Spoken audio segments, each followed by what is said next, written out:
If your throat is in agony by Wednesday afternoon, I promise you, you're not using your voice too much, you're using it wrong. And by the end of this video, you'll know exactly why your throat is taking all the work.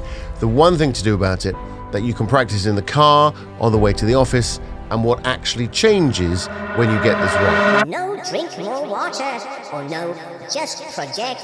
3 things. And the third one is the bit that no other voice coach will tell you. Tip number one. And this is the bit that's going to feel like a relief because it means you've not been doing anything stupid, you've just never been told. Your throat hurts because all the work is happening in your throat. That's it. Every time you speak, sound is made by air passing over your vocal folds, which sit in your larynx right here. So if you've got no breath behind it, that little patch of tissue is doing all the work all day, hour after hour. Of course, it's sore by Wednesday. We call this vocal load. Too much pressure, too much friction in the one place they can't take it. Here's what nobody tells you. The voice was never designed to be powered by the throat. It was designed to be powered by the breath and resonated by everything above it, the chest, the mouth, the space behind the nose. When that's working, your throat is barely involved. When it's not, your throat is doing the job of 4 other things, and it tells you about it on Wednesday. So if your throat is doing the work, we need to take the work off it and give it to the breath. Here's how, and I want you to try it with me, because it's so much easier and so much better to feel than to be told. So sit up, drop your shoulders. Now, 2 things, and the order does matter. Number 1 is breathe in through the nose, but do it silently. So most people, when I ask them to take a deep breath, they do this big sniffy thing through the chest.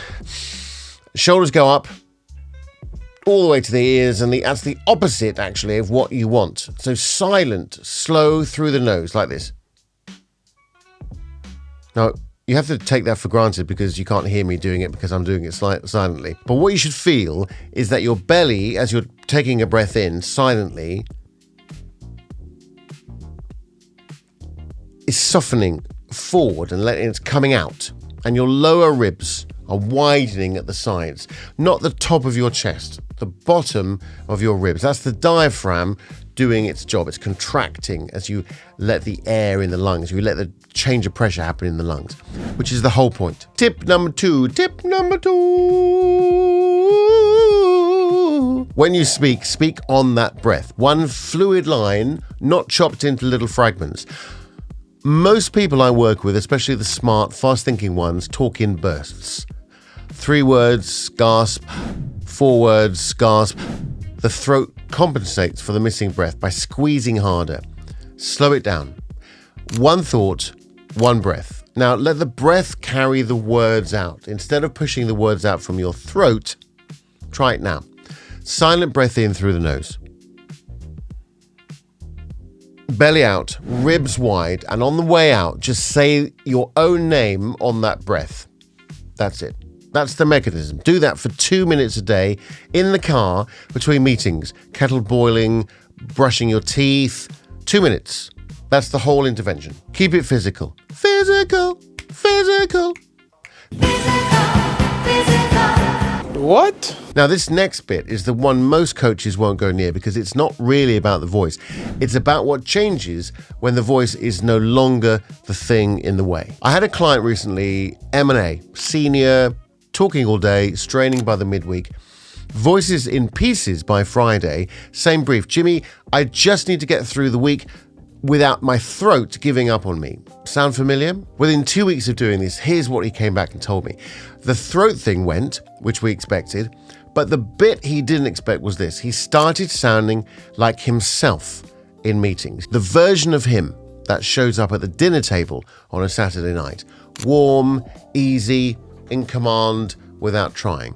Because when your throat isn't fighting for breath, your nervous system reads that it is safe, and your real voice, the one you've always had, just walks back. Now that's what I mean by steady state. It's not a polished voice. It's not a professional voice. It's the voice that doesn't change when the pressure does.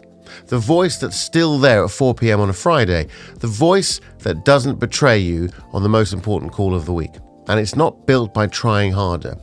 It's built by taking the load off the one place it was never meant to live. If your throat is the place your week ends up, that's the signal. It's not telling you you've used your voice too much. It's telling you you've used it without breath. Now try the silent nose breath this week.